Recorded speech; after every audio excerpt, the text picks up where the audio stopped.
د خبریال لیدونکو جوړ په خیر. تازه خبر دا دی چې په کابل کې د عبدالعلي مزاري د تلین پر غونډه په برید کې 27 تنه وژل شوي او 29 نور ټپیان دي. د افغانستان د کورنیو چارو وزارت د وحدت ګوند پخواني مشر عبدالعلي مزاري د 15م تلین په مراسمو برید تایید کړی دی.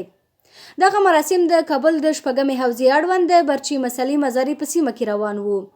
ویل کېږي برید د کریم خلیلي د وینا پر مهال پیل شوی.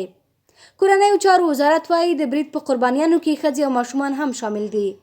سیمې ته ځانګړي پولیس رسېدلي او اوس مهال کلابنده شوې ده. ولسمشرۍ مړی هم یاد برید د بشر ضد جنایت بللی او ولسمشر ټولو روغتیایي او امنیتي چارواکو ته امر کړی تر څو لاس په کار شي. د امنیتي روغتیا وزارت ویلي تر اوسه روغتون ته د برید له ځایه 2 تنه وژل شوي او 18 ټپیان وروړل شوي دي. د کورنیو چارو وزارت بیا په برید کې 18 ملکي وګړو د ټپ کېدو خبره هم کوي.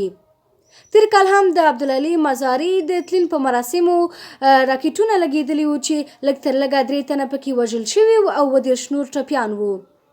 لا ډېر نور معلومات د خبریال پر بېلابېلو پتو وڅارئ.